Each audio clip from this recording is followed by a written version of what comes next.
Hey every one and welcome back.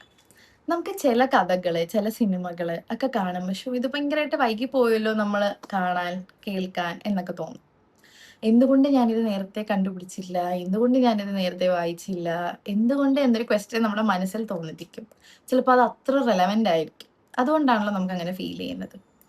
അപ്പം എനിക്കങ്ങനെ personally feel ചെയ്ത ഒരു നോവലിനെ പറ്റിയാണ് ഞാൻ ഇന്ന് സംസാരിക്കാൻ പോകുന്നത്. ഞാൻ എന്തുകൊണ്ടാണ് ഈ നേരത്തെ വായിക്കാൻ എടുക്കാത്തതെന്ന് എനിക്കൊരു ഐഡിയ ഇല്ല. മേ ബി ഞാൻ എൻ്റെ ബുക്ക് ഷെൽഫിൽ ഇത് കണ്ടിട്ടില്ലായിരിക്കും. എൻ്റെ കയ്യിൽ ഈ ബുക്ക് ഉണ്ടായിരുന്നു. മുമ്പേ ഉണ്ടായിരുന്നു. പക്ഷെ ഞാൻ ഇത് കണ്ടിട്ടില്ല. ഞാൻ മറ്റ് പുസ്തകങ്ങൾ എടുക്കാൻ പോകുന്ന സമയത്തൊന്നും ഞാൻ ഇതിനെപ്പറ്റി ശ്രദ്ധിച്ചിട്ടില്ല. അറ്റ് ലാസ്റ്റ് ഞാൻ ഒരു കുറച്ച് ദിവസങ്ങൾക്ക് മുന്നേ ഈ പുസ്തകം വായിച്ചു.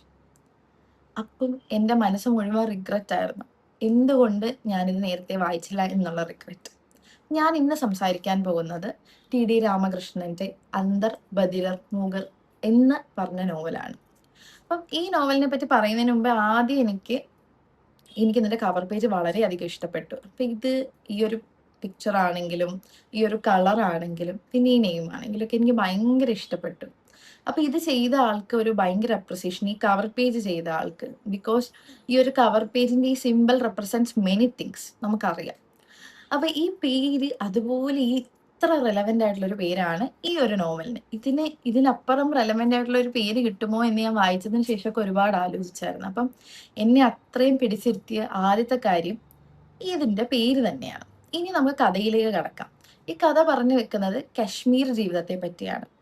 അപ്പം കശ്മീരിൽ ഓഗസ്റ്റ് 5, 2019 കശ്മീരിന്റെ സംസ്ഥാന പദവി ഗവൺമെന്റ് എടുത്തു മാറ്റി അതിനെ യൂണിയൻ ടെറിട്ടറി ആക്കാൻ തീരുമാനിക്കും. അതായത് ആർട്ടിക്കിൾ 370യും 335A ഗവൺമെന്റ് പിൻവലിച്ചു. അപ്പം അത് ആ ജനങ്ങൾ ഉണ്ടാക്കിയത് എന്താണ് എന്നതാണ് ഈ നോവൽ പറയുന്നത്. കശ്മീരി പെൺകുട്ടിയായ ഫാത്തിമ നിലോഫറിലൂടെയാണ് ടി.ഡി. രാമകൃഷ്ണൻ ഈ കഥ എഴുതുന്നത്. ടി.ഡി. രാമകൃഷ്ണന്റെ ഒരു റൈറ്റിംഗ് സ്റ്റൈലുണ്ട്, ഭയങ്കര ബ്യൂട്ടിഫുൾ ആണ് ആ റൈറ്റിംഗ് സ്റ്റൈൽ. അപ്പം ഇതിൽ ഫാത്തിമ നിലോഫറിന്റെ ജീവിതമാണ് പറഞ്ഞു വെക്കുന്നതെങ്കിലും അതിലൂടെ കശ്മീരികളെ മൊത്തം റെപ്രസെന്റ് ചെയ്യുകയാണ് ചെയ്യുന്നത്. അത്തരത്തിൽ പിൻവലിച്ചതിന് ശേഷം ആ ഒരു സ്ഥലത്ത് ഇന്റർനെറ്റ് കണക്ഷനോ അല്ലെങ്കിൽ സംഭാഷണം നടത്താനോ ഉള്ള ഒരു കമ്മ്യൂണിക്കേഷനുള്ള എല്ലാ കാര്യങ്ങളും ബ്ലോക്ക് ചെയ്യപ്പെട്ടു. സോ അവർ തികച്ചും അന്ധരും ബധിരരും മൂകരുമായി മാറി. അപ്പൊ ഇതിലും ആപ്റ്റായിട്ട് എങ്ങനെ ഒരു പേര് കൊടുക്കാൻ പറ്റുന്നതെന്ന് എനിക്കറിയത്തില്ല. അപ്പോൾ അത്രയും ലോകത്തിന് ചുറ്റും നടക്കുന്ന, അല്ലെങ്കിൽ അവർക്ക്, ഞാൻ എന്നൊരു പേഴ്സൺ ആണെങ്കിൽ എനിക്ക് ചുറ്റും നടക്കുന്ന മറ്റൊരു കാര്യം അറിയാൻ പറ്റാത്തൊരവസ്ഥയിലൂടെ നമ്മൾ പോകുന്നത് ആലോചിച്ച് നോക്കാം. എൻ്റെ അപ്പുറത്ത് അല്ലെങ്കിൽ എൻ്റെ കുറച്ച് അപ്പുറത്തൊരു സ്ഥലത്ത് എന്തായിരിക്കും നടക്കുന്നതെന്ന് എനിക്കൊരു ഐഡിയ ഇല്ല. അപ്പം ആ ഒരു സ്ഥലത്ത് മൊത്തവും പട്ടാളക്കാരാണ്. അവിടെ എന്താണ് നടക്കുന്നതെന്ന് ആർക്കും ഒരു ഐഡിയ ഇല്ല.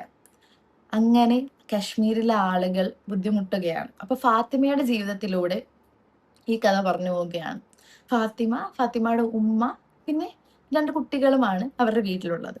ഇളയ മകന്റെ കണ്ണിൽ ഒരു ഷെല്ല് പതിച്ചതിന്റെ പേരിൽ അവന് കണ്ണിന് ബുദ്ധിമുട്ടുണ്ടാവും. അതെങ്ങനെ മാറ്റുമെന്ന് പേടിച്ച് എന്ത് ചെയ്യുമെന്ന് വിചാരിച്ചിരിക്കുന്ന ഫാത്തിമയുടെ മുന്നിലേക്കാണ് മുസാഫർ എന്ന ഭടൻ എത്തിച്ചേരുന്നത്. അങ്ങനെ ഈ രാജ്യത്ത് നിന്ന് അതിർത്തി കടക്കാമെന്ന് തീരുമാനിച്ചു പോകുന്ന ഫാത്തിമയും അത് കഴിഞ്ഞുള്ള 10 ദിവസം, അതായത് കൃത്യമായി കൂട്ടിക്കഴിഞ്ഞാൽ ഓഗസ്റ്റ് 15, അങ്ങനെ ഒരു സ്വാതന്ത്ര്യ ദിനാഘോഷം കാത്തിരിക്കുന്ന രാജ്യത്തിൽ കശ്മീരികൾ അനുഭവിച്ചത് എന്താണ് എന്നാണ് ഈ നോവലിലൂടെ പറഞ്ഞു വെക്കുന്നത്.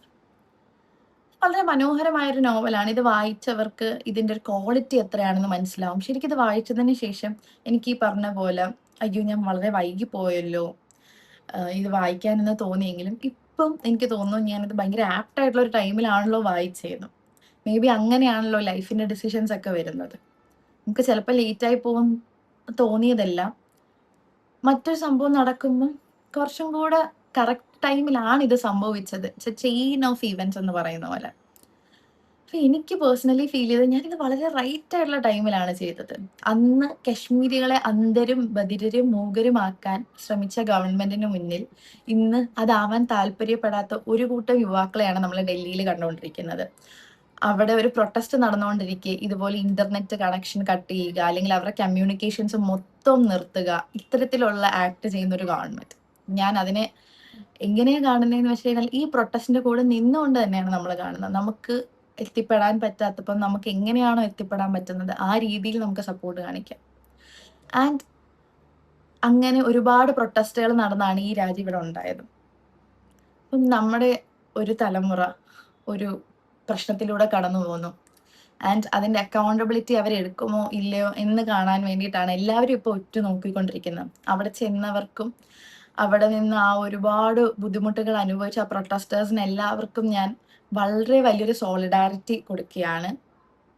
ആൻഡ് അതോടൊപ്പം തന്നെ ഈ നോവൽ വായിച്ച് കഴിഞ്ഞ് കുറച്ച് ദിവസങ്ങളായി കാണും. അപ്പോൾ എനിക്ക് ഭയങ്കര ഒരു ഫീലിംഗ് തോന്നുന്നത്, എങ്ങനെയാണ് ഒരു ഇവൻറ്റ്സ് ഇങ്ങനെ അടുത്തടുത്ത് പോകുന്നത്. ലൈക്ക് ഇത് ഞാൻ വായിച്ച് ഒന്ന് കഴിഞ്ഞു, ഒരുപാട് ലേറ്റായെന്ന് ഫീൽ ചെയ്തു. ബട്ട് എങ്ങനെയോ അതിന് റെലവൻ്റ് ആയിട്ടുള്ളൊരു സംഭവം ഇവിടെ ഉണ്ടാകുന്നു. ആൻഡ് എനിക്ക് ആദ്യം ആലോചിച്ച് വന്നത്, ഞാൻ ശരിക്കും ഈ നോവലല്ല സംസാരിക്കാൻ വന്നിരുന്നത്. ഇത് ഞാൻ പറയാമെന്ന് പറഞ്ഞ് മാറ്റി വെച്ചിരുന്ന ഒരു നോവലാണ്. പക്ഷെ ഞാൻ ഈ പ്രൊട്ടസ്റ്റിനെ പറ്റി എങ്ങനെ സംസാരിച്ച് തുടങ്ങണമെന്ന് ആലോചിച്ചപ്പോഴാണ് ഞാൻ ഈ നോവൽ വായിച്ചിരുന്നല്ലോ എന്ന് ഞാൻ ചിന്തിച്ചത്. അങ്ങനെയാണ് ഞാൻ ഈ നോവലിനെ പറ്റി സംസാരിക്കാമെന്ന് തുടങ്ങിയത്. ഈ നോവലും ഈ വിഷയവും ഒക്കെ ഒരുപാട് കണക്റ്റഡ് ആണ്. എനിക്ക് പറയാനുള്ള കാര്യം, നമ്മളെപ്പോഴും പൊളിറ്റിക്കൽ ആയിരിക്കുക എന്നുള്ളതാണ്, അല്ലെങ്കിൽ നമ്മൾ അപ്പൊളിറ്റിക്കൽ ആകാതിരിക്കുക എന്നുള്ളതാണ്. അപ്പൊളിറ്റിക്കൽ ആവുമ്പോൾ നാളെ നമുക്കൊരു പ്രശ്നം വരുമ്പോൾ നമുക്കറിയാൻ പറ്റില്ല എന്താണ് നമുക്ക് ചുറ്റും നടക്കുന്നത്, എവിടെ സ്റ്റാൻഡ് എടുക്കുന്നത്. Being political doesn't mean you have to be with a political party. നിങ്ങളൊരു പാർട്ടിയെ സപ്പോർട്ട് ചെയ്യണമെന്നോ അവരുടെ കൂടെ കൊടി പിടിച്ച് പോകണോ എന്നൊന്നുമല്ല. അതൊന്നും ആയിരിക്കത്തില്ല അവിടെയുള്ള പ്രൊട്ടസ്റ്റേഴ്സ് ചെയ്യുന്നത്. ബേസിക്കലി അവർ കണ്ട കാര്യത്തിൻ്റെ ശരി തെറ്റുകൾ മനസ്സിലാക്കാൻ ശ്രമിക്കുന്നു, പൊളിറ്റിക്കൽ ആവുന്നു, ഒരു സ്റ്റാൻഡ് എടുക്കുന്നു. ഇതൊക്കെയാണ് അവിടെ നടക്കുന്നത്. So be political and be a good human being to everyone around you. നമ്മുടെ രാജ്യത്തെ പറ്റി അറിയണമെങ്കിൽ please go through books, videos and everything you have. നിങ്ങളുടെ കയ്യിലൊരു ഫോണുണ്ട്, you can go through anything. അപ്പം ഇനിയും വായിക്കാൻ പറ്റുന്നവരാണെങ്കിൽ വായിക്കുക. നമ്മളെ ഹിസ്റ്ററി ബുക്സിലൊക്കെ എനിക്കൊന്ന് ഇപ്പോൾ ഉള്ളത് എങ്ങനത്തെയാണെന്ന് എനിക്കറിയില്ല. പക്ഷെ നമ്മളൊക്കെ പഠിച്ചപ്പോൾ കുറച്ചും കൂടെ റിവൈസ്ഡ് അല്ലാത്ത വേർഷൻസ് ആയിരുന്നു എന്നാണ് എൻ്റെ വിശ്വാസം. ഇപ്പം ഞാനൊക്കെ പഠിച്ചു കഴിഞ്ഞിട്ട് ഇപ്പോൾ കുറേ വർഷമായി. അപ്പോഴത്തേക്ക് എന്തായാലും റിവൈസ്ഡ് ആയിട്ടുണ്ടെന്നൊക്കെയാണ് അറിയാൻ പറ്റിയത്. അപ്പം അത്തരത്തിൽ റിവൈസ്ഡ് ആയപ്പെട്ട പുസ്തകങ്ങളെ വെച്ചിട്ടാണ് ഇന്നത്തെ തലമുറ പഠിക്കുന്നത്. There are books you can refer, you can read. ഞാനും ഒരുപാട് വായിച്ചിട്ടൊന്നും ഇല്ല ശരിക്കും, പക്ഷേ വായിക്കാൻ ശ്രമിച്ചുകൊണ്ടിരിക്കുന്ന ഒരാളാണ്. You can go through videos. ഒരുപാട് വീഡിയോസ് ഉണ്ട് നമ്മുടെ ചരിത്രത്തെ പറ്റി പറയുന്ന, അല്ലെങ്കിൽ ഹിസ്റ്ററി പോട്ടെ നമ്മുടെ കോൺസ്റ്റിറ്റ്യൂഷനെ പറ്റി സംസാരിക്കുന്ന. നിങ്ങൾക്ക് ഗൂഗിൾ ചെയ്ത് കൊടുത്താൽ കാര്യങ്ങൾ അറിയാൻ പറ്റുന്ന. And always think what is right and wrong. നിങ്ങൾക്ക് ശരിയും തെറ്റും നിങ്ങളാണ് ഡിസൈഡ് ചെയ്യുന്നത്. നിങ്ങൾക്ക് അവിടെ ഇപ്പോൾ ഒരാൾ ചെയ്ത ആക്ട് ശരിയല്ല, പക്ഷെ ഇപ്പോൾ പ്രൊട്ടസ്റ്റേഴ്സ് ചെയ്ത ശരിയല്ലെങ്കിൽ പോലും you can stand on that. നിങ്ങൾക്കത് ചിന്തിച്ച് നിങ്ങൾക്ക് അവർ ചെയ്തതിൽ ശരിയും തെറ്റുമൊക്കെ നിങ്ങൾക്ക് ഡിസൈഡ് ചെയ്യാം. പക്ഷെ ബ്ലൈൻഡ് ഫോളോവർ ആവാതിരിക്കുക ആരുടെയും. സോ അത്രയും പറഞ്ഞുകൊണ്ട് ഞാൻ വീഡിയോ നിർത്തുകയാണ്. എനിക്ക് പറയാനുള്ള എല്ലാ കാര്യങ്ങളും ഇതിൽ വന്നു എന്ന് ഞാൻ വിശ്വസിക്കുന്നു. അപ്പോൾ നമുക്ക് മറ്റൊരു വീഡിയോ ആയിട്ട് കാണാം. ബൈ.